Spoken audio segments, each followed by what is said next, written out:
பூமி.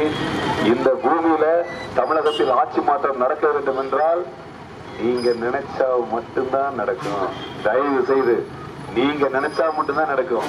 இந்த தேர்தலை ஆட்சி மாற்றத்துக்கு ஏற்படுத்தணும். மே 23 இந்த ரிசல்ட் செமையா தெரியணும்னு நினைச்சீங்கன்னா அது நீங்க செய்யறதுதான். உங்க மூலமாக தமிழகத்தில் மிகச்சிறந்த ஒரு மறுமலர்ச்சி உருவாகணும்னா அது தர்மபுரியோட வாக்கை வைத்து தயவு செய்து பரிசுப்பட்ட சின்னத்திற்கு வாக்களித்து தமிழக தலைமுறை செய்ய வேண்டுமா அன்போடு கேட்டுக்கொண்டு விரும்புகிறோம். நன்றி.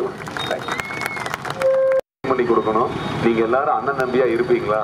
நான் இல்லாத நேரங்கள்ல அம்மா இருப்பம்மா ஏதாவது 6 பேர் ஆட்டுவானுங்களே தலைய நல்லா இருப்பம்மா அப்படின்னு குழந்தைங்க மாதிரி. அதுக்கப்புறம் சொல்றாங்க இப்ப நான் உங்க ஒரு பேரை சொல்ல போறேன் அப்படின்னு சொல்லிட்டு எடப்பாடி பழனிசாமி. நானே ஷாக் ஆயிட்டேன். ஒரு சாதாரண ஒருத்தர் சொல்றாரு.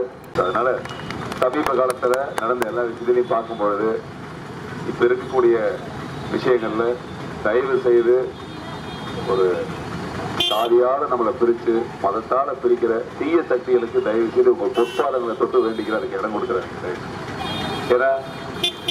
ஏன்னா இருக்கக்கூடிய இன்னைக்கு இருக்கிற நிலைமையில நீங்க பார்த்துருப்பீங்க. உலகத்திலேயே ஒரு கொள்கையே இல்லாத ஒரு கொள்ளை கூட்டணி, கேடுகட்ட கூட்டணி, மானங்கட்ட கூட்டணி, மரியாதை கட்ட கூட்டணி, ஊருக்குள்ள எங்க போனான்னு காரி காரி துப்புறானுங்க. முதல்வர் மைக் எடுத்து இப்படி பேசிட்டு இருக்கிறாரு. தும்முன்னு செருப்பு வந்து பக்கத்துல விழுகுது. திரும்பி பார்த்துட்டு ஒருத்தர் சொல்றேன் என்ன செருப்பு விழுந்துருச்சுங்கிறேன். யோ அவன் என்ன அடிச்சானே விழுந்தது அதுக்கு போய் கவனிச்சுக்கிறேன் சொல்லுங்க அடுத்தது அப்படின்ட்டு அவர் பாட்டுக்கு இதுதான் அவங்க தரோம். எதுக்குமே கவலைப்பட மாட்டானுங்க. சும்மா இப்ப நம்மளுக்கு கூட தான் அப்படின்னாங்க. சமூக நீதி, பெரிய மாற்றம், முன்னேற்றம், நாட்டுக்கு நல்லது நடக்கும், மதுவே இல்லாத தமிழகத்தை உருவாக்குவோம், இளைஞர்களே, தம்பிகளே, அண்ணன்களே கிளம்பி நானும் தான் போன கொஞ்ச நாள் கிளம்பி போய் எத்தனை லட்சம் போராட்டம், எத்தனை லட்சம் விஷயம், தமிழகத்தை சிறந்து உருவாக்க வேண்டும் என்ற மாபெரும் திட்டங்கள்லாம் போட்டு அருமையா பண்ணாங்க. அதெல்லாம் தப்பு சொல்லல. ஏன்னா பண்ணும்போது நம்ம யாரையும் பாராட்டணும்.